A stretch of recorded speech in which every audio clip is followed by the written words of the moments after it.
Life Audio. Today on Talk About That, John rents a haunted Airbnb and ponders podcasting from his deathbed. Meanwhile, I try to be a better listener and discover the terrifying reason I like hotel pillows. Plus a conversation about what real leadership is and what it isn't. Today's episode is not sponsored by sliced bread. It's the best thing since bread. Well, happy March to everyone listening. Let's talk about that. It's John and Jonnie bringing it back around again, bro. It's the Ides of... Is it the Ides? What is the Ides of March? Is it 15th? Beware. Isn't 15th Ides of March or is it 17th? There's... Somebody posted a thing and I shared it on my stories. It was like, just a reminder that the Ides of March is just a ploy by Big Dagger to sell more daggers. That's kind of a cerebral joke. You got to know about Caesar and Brutus and... Yeah, by the way, Ides of March is 15th. That was correct. Not that I need the credit. Isn't that's a pretty common 14th thing. is St. Patrick's Day. Are those always that close together? I thought the 17th was St. Patrick's Day. Yeah, maybe you're right. Jonnie, it's the 17th. I don't know what's going on. We're recording this. That's still pretty close together. We're recording this a little later than usual, and I feel like we're both. No, we're going to be. This is going to be our finest hour. Dude, I had interviews all day on a book thing. Nobody cares, John. No one cares. It's like, you did your job. Okay, I get it. No, we know you're meeting with very important people in high up places that you can't talk about. I can't talk about it. It was a lot. NDAs all around everybody. It was a lot. I learned a lot today. Okay. About yourself? No. Oh. This guy has a channel on Instagram, and I started following him today because his basic hook of his channel, I don't know what he is. Maybe he's a behavioral therapist or a behavioral therapist. And he basically talks about like social concepts that have kind of fallen by the wayside as far as like conversationalism and just like preferring one another, like etiquette in conversation and intimacy and et cetera. And he's like, I'm trying to bring these things back, so we're going to talk about it. But he's not confrontational. He's just like, here's how to have a good conversation. And he had one today that I think I may have shared it, but it was basically like, most people don't have conversations. They have dual monologues. Mm-hmm. You say something, it reminds me of something I want to say, and then you say something that reminds you of you. It's not like we're trying to top each other, but he was like, stop yourself from doing it and do these three things. And one of them was like, ask a question. Like if somebody says, my kid... meet somebody on a plane, they say, oh, I see your thing. Oh, my kid's in the school play. Oh, right, I did the school play when I was... That's what immediately you want to do. My kid was in the school play, and he didn't really like it. Instead of being like, what's the play? Yeah. Oh, it's Little Mermaid? Oh, what role did she get? Is she enjoying it? Mm-hmm. That's cool. That must make you feel so proud. And then tell your thing. But we don't do that anymore. We go, boom, boom, we just trade. And I started thinking like, I don't think I do it on purpose, but I think that's become the way we all... Yeah. And then we wonder why we don't have close friendships. It's because nobody feels really listened to, maybe. And how did that make you feel? Sorry, what's funny is Tim Hawkins actually posted a bit today. I didn't even put it together until you just said that, but the old joke that he posted today was when you go to therapy, marriage counseling, they always talk about like when you start feeling things get heated, don't freak out. Don't start assuming things. Ask questions. That helps further. And he goes, so we're getting in an argument the other day. I could feel it getting hot, getting heated. I stopped. I asked questions. Babe, why are you being a psycho right now? It's so funny. But I think the key is not to do it in a condescending way. But there is a thing of like, you want to reflect. Yeah. In other words, show them that you're listening. Yeah. Repeat something back. I know it feels like a ploy, and especially to people who you want to be your authentic self. You're like, no, this is what I do. I steamroll people. But if you want to have close relationships, you got to stop and be like, is my friendship and my conversational etiquette at its best? Yeah. Could I do better? Yeah. I just want to be a better friend, John. Well, I would like that too. I'm taking you down and I'm sorry. We're going to get a lot of comments on this episode about like, you guys do this all the time. You know what I'm saying? Like, that's your whole show. Whole podcast is just interrupting each other and one-upping each other. When you were saying it, like, oh no, that's kind of our... yeah, it's our vibe. I ask questions. You do, and I do care about what you're saying, and I'm trying to listen, but you know what I mean. I love it when I'm deep into something on my segment. You're like, okay, and moving on to the next. Let's get to Johnny's fun stuff. That's not it. I'm glad this guy brought this up because we have a lot to unpack. I wonder if his DMs are open. I need to find out a specific case study. Tell me about this. Listen, I'm going to send you some clips. He'll be like, I'm not watching these. Yeah. No, I mean, I think... that's the thing, too. If you have a channel like that and your whole brand is based on telling people how to listen better, I bet his family just gives him total crap if he's just like, if he's like, and how did that? Was it now? Yeah. Or if he doesn't abide by those steps in one instance, all it takes is his family noticing it, being like, dude, you're steamrolling me. You're not listening. You're not really listening. That's what's hard. I always struggle to be the mouthpiece of certain things because then you will be held to a higher standard. Yeah. There's a pastor who I actually met with one time, and he was unbelievably nice. And he wrote all these books on gentleness and engagement with your staff. Right. And then got railroaded out of his church for apparently some sort of toxic staff culture. Oh, wow. And it was like about the very things, I don't know what's making that noise. Yeah, you're rustling. About the very things that he was writing about. And again, I don't know, maybe the things against him were untrue that were said, Sure. But it was like, that's extra disappointing. Once that's been your message. I think it's one of the reasons a lot of people don't speak out about something. Because then they go, well, now am I held to a standard? Right. You know what I mean? So they just go, I stand for nothing. Because I don't want to be ever have my words thrown back at me. Well, that's kind of the thing, when I wrote on racism, I'll never get the guy asking me, are you the racism guy now? I'm like, man, I can't speak for that whole topic as the only topic. And I don't, if I had to pick something I was an expert on, that's a great question. I'm going to have to move something around here. I don't know what's happening. What are you doing, John? I don't know what that noise is or why. Is that better? Okay. Yeah. If I had to, if you had to pick something you thought I was an expert at, I know this U.S. history, probably. Maybe. Or theology. Maybe. I mean, I don't think I know anything. All of a sudden. Well, I mean, that's what I mean. Is church history and theology. I know some stuff. You know about an expert. You know enough. But I'm saying you know enough to be more of an expert than a random layperson. If you give me notes and give me time, I can probably explain things. You know what I'm saying? Yeah. But again, that's what's hard about sometimes what I do as a writer is I have to become an expert on this book. Right. To help this person get their message so you got to quickly become an expert on that person. But you have to remind yourself, you're not really an expert. You just learned a few things. That, guys, some of y'all out here. Just because you got some memes and a book or two does not an expert make. Memes, that's the thing, man. Somebody that's expert on memes can make a good living right now. It's more valuable in our culture than... Isn't that odd? I rail against AI to that end, and I have 3 ideas how I could become rich on AI online. John, but then you're like, yeah, but am I really? You know what I was talking to yesterday? I did a thing for ONS, which was the Oncology Nurse Society in Paducah, Kentucky. It's the 40th anniversary of. They're doing some important work. They're doing some very important work, and so 50 nurses and their spouses. In this little auditorium area of this medical center. And so I was there doing my show, but I was talking to the lady beforehand, and she was talking about, she was in the research side of things now. Mm-hmm. And then she was saying something about teaching. And she was like, my son, she goes, I would never want to be a teacher right now. I can't imagine. And I go, yeah. I said, you're talking about, you went from being an oncology nurse into now oncology research. I said, now, being a teacher, especially a college teacher, I can't even imagine. First of all, everybody's cheating. Second of all, everybody thinks they know everything because we've done our own research. Yeah. We watched an episode of a podcast and we're like, I think I got it. Right. I understand mitosis. And you're like, no, I don't think you do. Yeah, we have to do that with Sadie, hey, because she actually wants to be engaged in political, social, current events, things and like wants that. To be engaged to a boy. Eventually, yeah. But you're I'll have to go, hey, you're right about a lot of things, and you're speaking well on a topic that most kids your age are not also. Yeah. Just tell me what your source was. And if she goes, it was a TikTok. Okay. There's a good chance it's not completely accurate. But you have that news app on your phone. I mean, then she's staring off into space at that point. Right. I don't mind, as long as you go use that as a reason to go find the full story. Yeah. And don't just assume. As long as your resource isn't, your source isn't Dave and Anna 416. Right.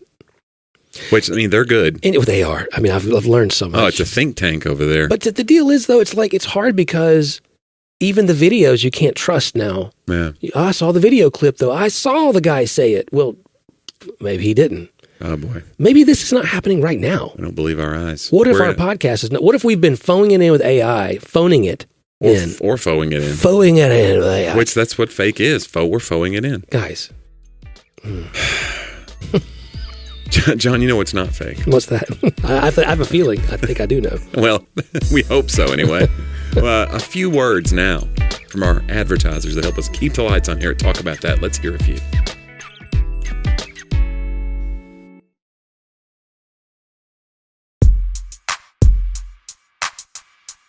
And we're back. Wish everyone's safe dwelling. I guess is the right thing to say. That's not a thing. I don't know what you safe what. There's weather moving through right now. Safe dwelling? Yeah, be in your dwelling and be safe. I just made a new thing. Goodbye and safe dwelling. I'd like to wish everyone safe dwelling, as they say. What is wrong with you? I'm making it a thing now. We'll fix all this. I'm not fixing that. Safe travels. Safe travels, and what when you get there, home? Safe dwelling. Safe dwelling. That means like a snowstorm's coming. What's going on? Well, they need to be dwelled. You came through a storm today. Remember, there's like tornadoes and stuff hitting. Yeah, I got rained on. Yeah, I didn't know there's tornadoes in the area though. See, you were safe traveling. Sure, but if you've been home, safe dwelling. Guys. Start it with your family. I hope that State Farm was the holiday. Ad or something. Because isn't safe dwelling one of your coverages? I think it may be. I don't know. That's as late 40s, early 50s as you could say. Before we get to your quote, John, I want to say something I learned about myself this week. Okay. Because I was thinking about it with the ads, because we never know what these ads are going to be. And I feel like I'm a target for some of these things just because of my everyday life, because I travel all the time, safe dwelling, if you will. That's what we call it now on the road. Just try to practice safe dwelling.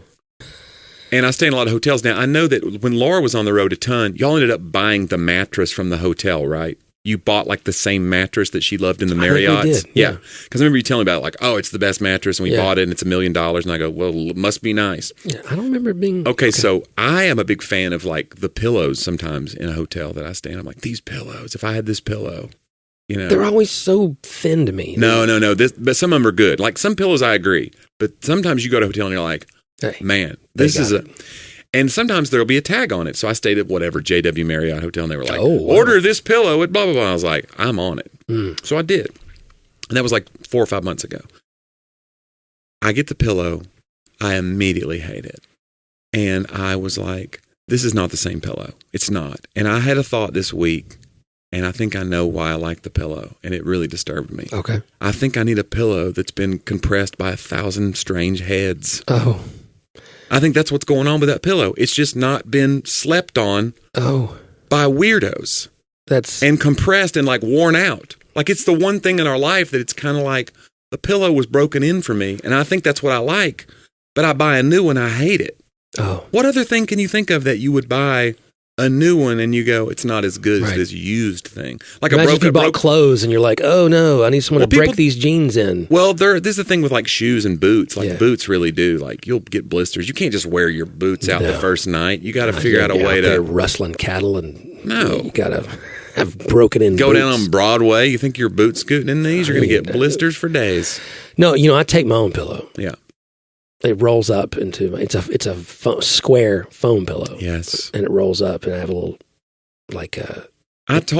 fits in my carry-on. Like it's That's sad. I told Bates about it today at lunch, and here's what his idea was. He said, take the pillow that you bought and do a little Indiana Jones with the golden idol. Hey, that's a great idea. Switch it out. You're actually upgrading. Yeah, I'm upgrading, and they're kind of upgrading because they're getting a brand new pillow. What if they put a tracker in one of those things, though? Like that'd be weird. Who tracks a pillow? That'd be great. Get a phone call. Sir, we know what you did. This pillow's been flagged. We have cameras in your room. What? Yeah. Anyway, I don't know. Somebody needs to offer me advice on this. Maybe maybe people can't relate to this, but I just feel like I wouldn't say the same about a mattress, but I'm saying like because those get all weird and you get like indentions in them and they fit your body, and then you go, well, it's time to get rid of this one. Yeah. It's like I'm trapped in carbonite like Han Solo. Yeah. We had our own little pillow it wasn't really pillow. It was a bed problem. Yeah. On the road last weekend. Do tell. Well, we tried to stay in an Airbnb in Louisville. Yeah. Which it's a mixed bag. We've done Airbnbs a lot. And you mean Louisville or Airbnbs? Airbnbs. Okay. Sure they are. The pictures look great. Yeah. It was an older house though. Right. We pull up, it'd been raining, driving late, pull up. And we pulled up to a haunted house. Oh no. I mean So would you say it was not safe dwelling? Well, I walk in, the main light in the hallway doesn't work. Oh boy. This huge hallways, and there's a bathroom at the end, and it has some picture of a lady on the shower curtain, and you can see with the front door open. So you walk in, you're looking at a lady standing there, basically. Yeah, it's like a jump scare. I couldn't get any of the lamps to come on for a while. I had to figure them out. And then we would have to all stay in separate rooms because they didn't have any kings. Yeah. And we left. You just left? We left and got a hotel. Yeah. How much was the Airbnb? You don't want to tell me. We got a refund. Oh, you got a refund? Yeah, we told them. There was also a smell. That's what we got the refund for. It was like a real floral, almost like a funeral home, like a real floral cleaning something. It was haunted. But I was like, yeah, Sadie's not, because she has to get up for a tournament the next morning. And I wasn't going to sleep because I can't watch. I mean, the doors were easy to open. I'm checking all the windows. Anyway. Jump scare shower curtain. Let me tell you. Yeah. She was sending it to her teammates. They're like, what are you doing? Get out. Like, they were so funny. Everything's dramatic. Run. Yeah. I can't believe your dad would put you through this. I know. It's such a hard life we live. Yeah, sheesh. I think it's about that time, though, Jonnie. Oh, okay. It's my quote of the week, a segment where they talked about that.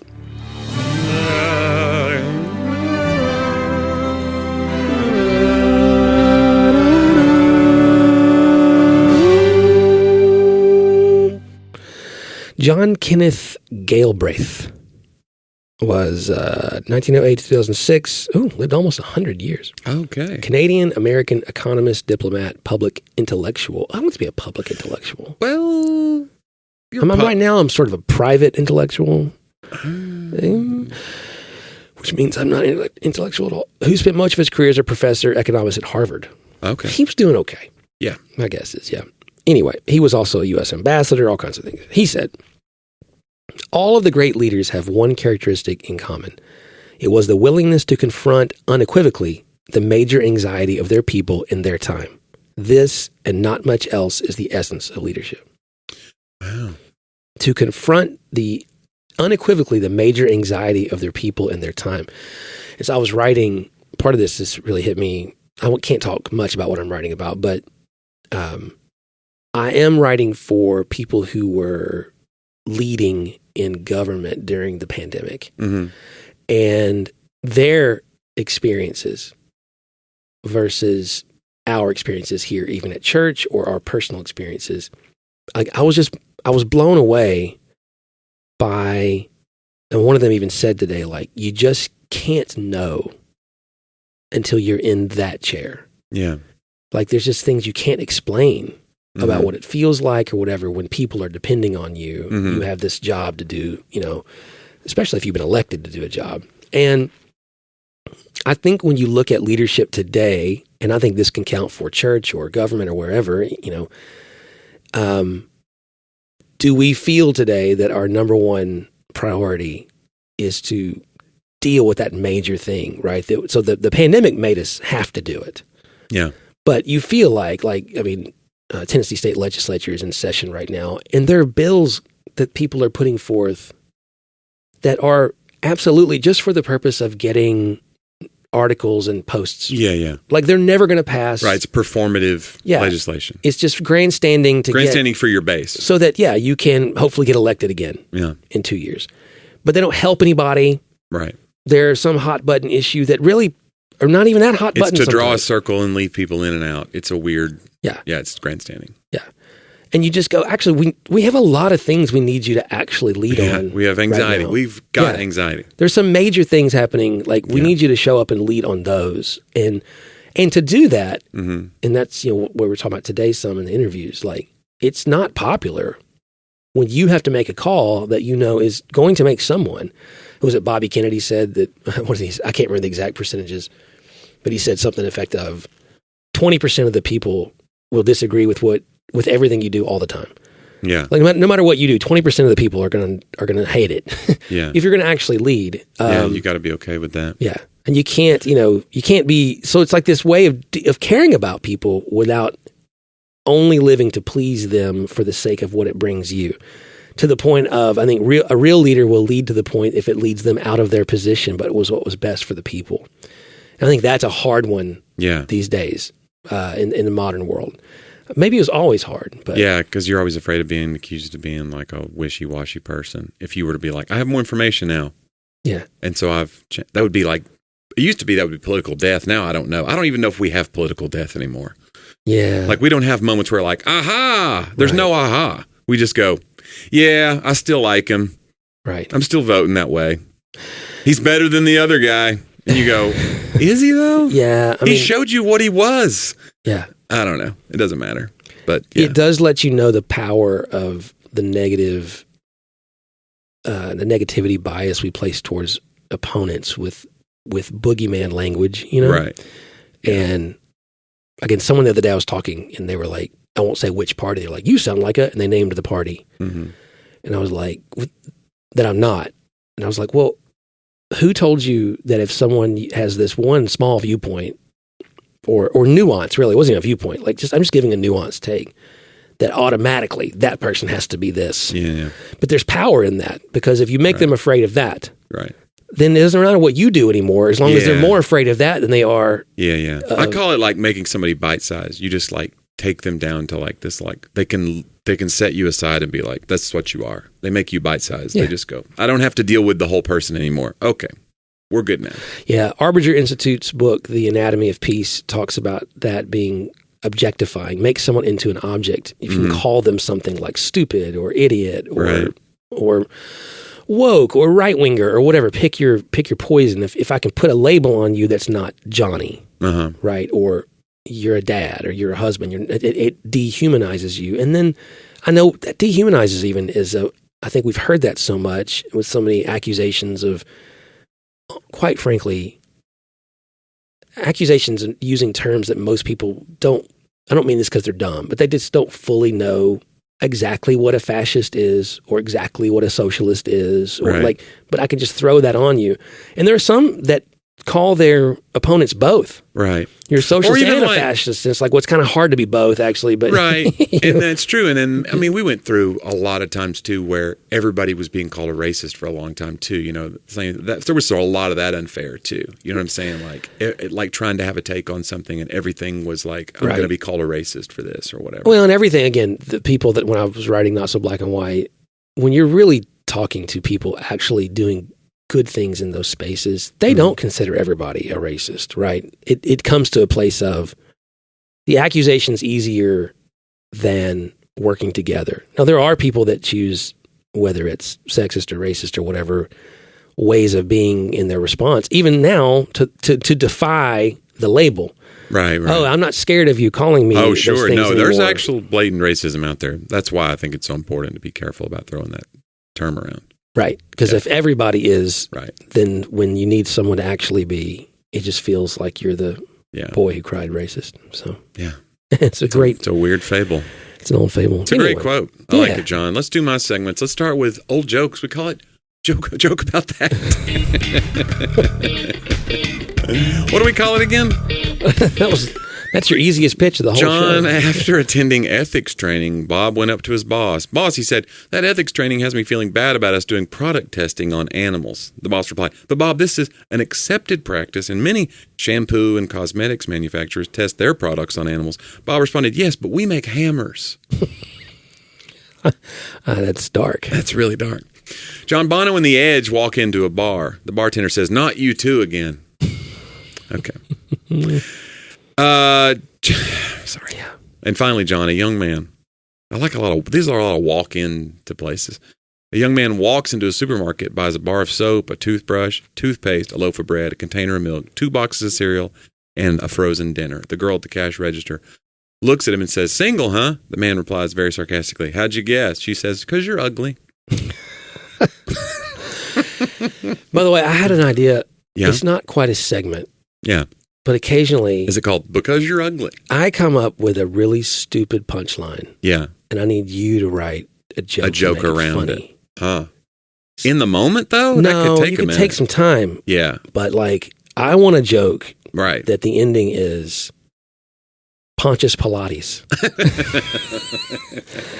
Now, it's got a lot. You're going to have to really work hard. Yeah, I think, yeah. You know what I'm saying? You're right. Pontius Pilates. Come on, Jonnie. Pontius Pilates. Something about take up your mat and walk, maybe? I don't know. I was like, I don't know how Johnny's going to do it. I don't either. But it'd make me laugh if there was a joke that ended with that. So, and I just laughed anyway, not knowing how even it works. But I like word plays anyway. Yeah, I do too. Yeah. Man walks into a Barabbas. Okay, John, let's do This Week in History. We call it Talk About That. Wait, that's not what we call it. My segments are... We call it Talk About Then. Man, we're never going to record this late in the day ever again. I promise y'all, we're going to do better. I'm nodding off. We'll fix all this. No, it's going to be great. We're not fixing anything. John, this week, 1927, the first armored car robbery. Members of the Flathead Gang, which... Wow. Come on, y'all. If you're going to be in a gang... They were actually brothers to the Phillips Head Gang, but it's they were as a whole different thing. Yeah. They dynamited a Brinks armored car en route outside of Pittsburgh, Pennsylvania, make off with $104,000, over $2 million in today's money. Wow. One of the guards noted the license plate of the getaway car, and several members of the gang were arrested the following day, including gang leader Paul Jaworski. He pleaded guilty to 2 murders committed during previous robberies and was sentenced to death. However, the following August, he and another inmate shot their way out of jail. Okay.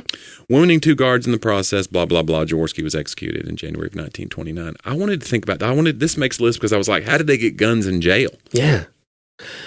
And why would you plead guilty if you're going to get the death penalty anyway? Shot his way out of jail. At least try. It reminded me of a story that I tried to make a joke out of, and I've done it a few times. I need to just keep working on it. But it was about a guy who was so fat that his brother snuck him in a gun and he hid it under a fat roll. Yeah. And then he shot his way out of jail. Wasn't that Eglon?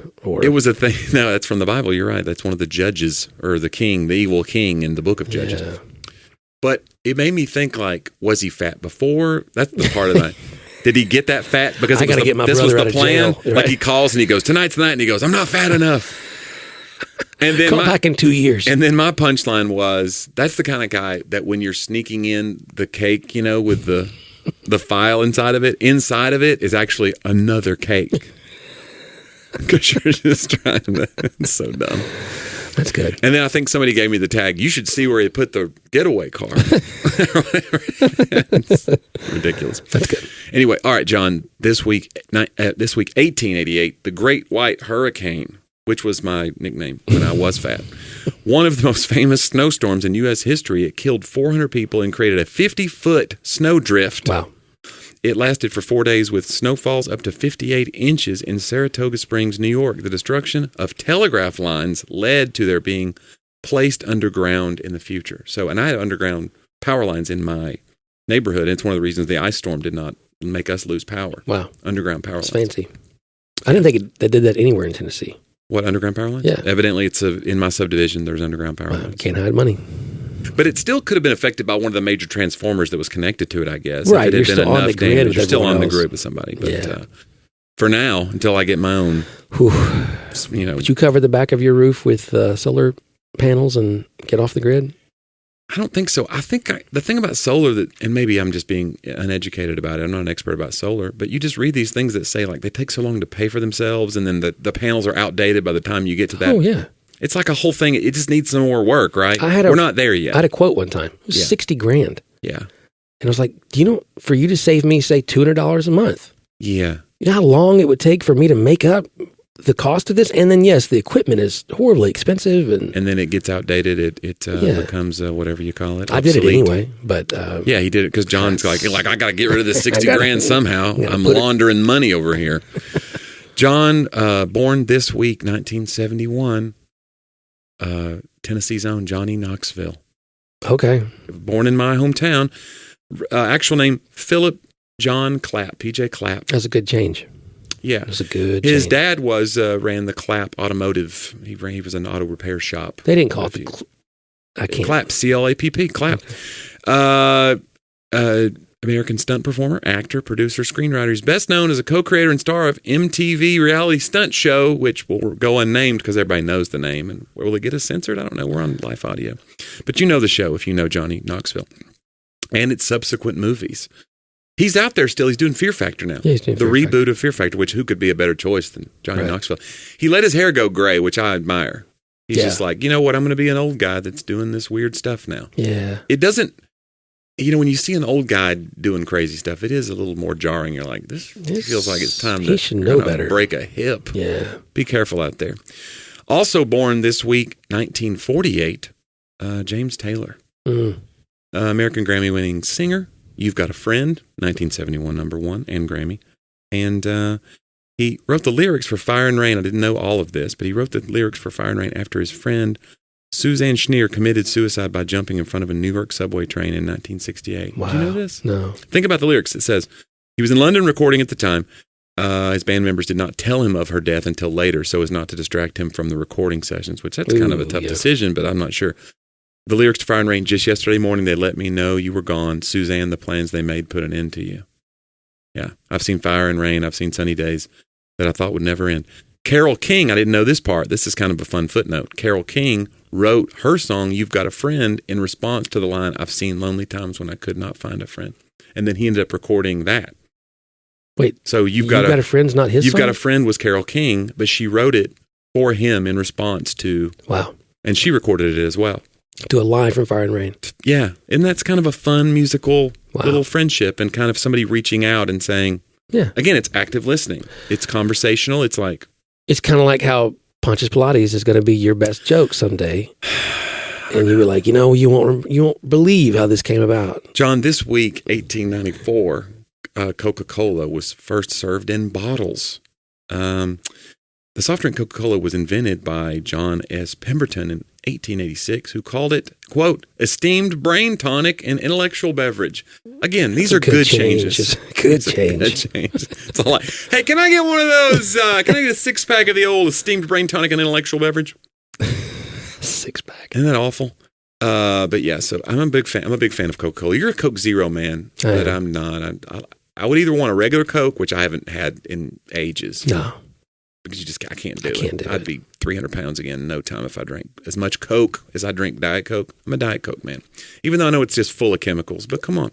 Yeah, we do what we got. Probably preserving you. Water's got chemicals in it too, That's if we're honest. Right. John, finally this week in 1994, the Loch Ness Monster hoax. The famous 1934 surgeon's photo of the Loch Ness Monster, which is the one everybody sees, the little black and white grainy, it almost looks like a finger coming out of the water, but you're like, is it a dinosaur? Yeah. Reportedly taken by Colonel Robert Wilson, is called a hoax in a deathbed confession by Chris Sperling, who claimed he helped create the photo. Wow. So he carried it all the way to his deathbed in 1994, at which point he revealed it's a hoax. Do you have anything that you would say on your deathbed? Like, because you want to have famous last words. Would you be like, hey, sorry about... I don't know. I wish I'd listened to Johnny more. Tell Johnny, I'm sorry. I'll be like, what did it mean? I would just be haunted by it. Tell him I'm sorry I stole his and I just died. Yeah. You don't know what it was. That used to be the big gag as you say, like, I buried the money in the, just as a gag. Seriously, I buried the money and... No, I don't think you're going to have any regrets. I think you're going to be that guy because you say too much. You're too aware of any tension in a relationship, so you go the extra mile. If anything, you make it weirder by being that guy that's like over apologizing. I have a couple things in my life where I have not been able to resolve them, and that's been like an exercise in reality, and also that I can't. I think through some therapy, like. I'm sorry, I can only own my 50% of this. Because in my old days, I would have owned all 100 to make peace. And now I'm like, I can't do that. It's not good for either one of us. Don't mind being wrong. I'm not surprised when I'm wrong, Right. But we have to mutually meet somewhere in the middle, so. And that's why I've called you back to the podcast again today. John is on his deathbed right now. And he wanted, this is his final... I had some weird pains. That'd be a weird part of the. That's when like we're through the looking glass as a culture. If somebody wants to podcast from their deathbed, you're like, we need to get this on tape. This will be great for ratings. Try to. We got sponsors. It's the A1 Greens, but I don't know if it's going to work out. We can't say it's a health tonic if we're on our deathbeds. These work, I swear, guys. Please. Every day, all you do. I don't know. Well, anyway, have a Coke and a smile today, people. Yeah. On me. Celebrate the anniversary of Coca-Cola in bottles by going and having one. Do you like the ones with the real sugar, the cane sugar? I think they call them Mexican Cokes because they're the ones that still have the... You don't like them? I like them, but I won't... You're not freaking out over them. Coke Zero, man. Wow. Coke Zero tastes like Coke. I don't know what's wrong with you. You want a Coke that tastes different than real Coke. It tastes like garbage. I want a Coke that tastes like real Coke. Coke Zero tastes like flat Coke is what it tastes like. It does not taste like... No. If I gave you a drink of real Coke and then you drank Coke Zero, you'd be like, what? I don't think so. This is something we need to do. We need to do a taste test on the air and you'd be like, I was so wrong. Diet you could pick out because all you got to do is, pay attention to whose face is snarled from the horrible, horrible taste. Oh, it's so refreshing. Although I'm a Dr. Pepper Zero, man. That's my true drink. But you just can't get that everywhere. So in restaurants, a lot of times I'll have a Diet Coke. Yeah, you can't get it at a restaurant for DP Zero Sugar, man. They're not a sponsor, but they should be. If they ever wanted to send us a few 12 packs, boy, let me tell you, I would put one right here every show, and I would be drinking. You'd be drinking it like nobody's watching, except they would be. So, well, listening anyway. Yeah. Hey, you guys should check out Jonnie's website at jonniew.com. Listen, guys, my Live and Laughing tour is headed to a city near you, and I wanted to say March 19th. We'll be in Destin. March 20th, we will be in, Tallahassee is one of those dates. I think that's the 21st. 22nd, we're in Gadsden, Alabama. Oh, Pompano Beach, Florida is the 20th of March. So please get those tickets at johnnyw.com. You're driving the bus. And come on out. California. We're taking the bus, and my buddy Brian Bates is out with us from Nateland fame. Yeah. One of my great friends, and then Ed Wiley is out with us, another good friend of mine. Guys. These are fun shows. Yeah, these are fun shows. And I'm excited. It's just going to be us out there having the time. So, and I'm bringing scooters on the bus this week. So we're going to be scooting around our little Lime scooters. This is the first bus run where I'm putting those under the bus. Oh, that'll be fun. Be 3 50-year-olds out here. Yeah, that's a hip waiting to be broken. No, we're good. We have incredible balance. You can't believe it. I can't believe it. Yeah. You shouldn't believe it. You can check out more episodes, too, at talkaboutthatpodcast.com. And if you want to send us a message, you just fire an email to hello@talkaboutthatpodcast.com. Yeah. There's a lot of episodes. In fact, I'm looking here. $395. This is $399. Oh, wow. This is $399, guys. Wow. And nothing's going to happen at $400. That's any different. Well, but we're going to get the live one in place. Maybe if I go out on the weekend with you, that'd be a good place to do it. We could record. That would be really fun. Yeah. We could make it a little VIP event as a part of the show. Yeah. Be like, hey, do you guys want to stay back and do this with us? Yeah. They'd be like, we got to get going. We got places to be. Get going. We thought this show was for someone else. We'll offer food and then they'll stay. We'll do like a catered meal. It's a good idea. Yeah. Yeah. I'm glad you said catered because we're not cooking. No, it's all right. Well, guys, thanks for the time you gave us today. It was a lot of fun. Let's do it again next week here on Talk About That.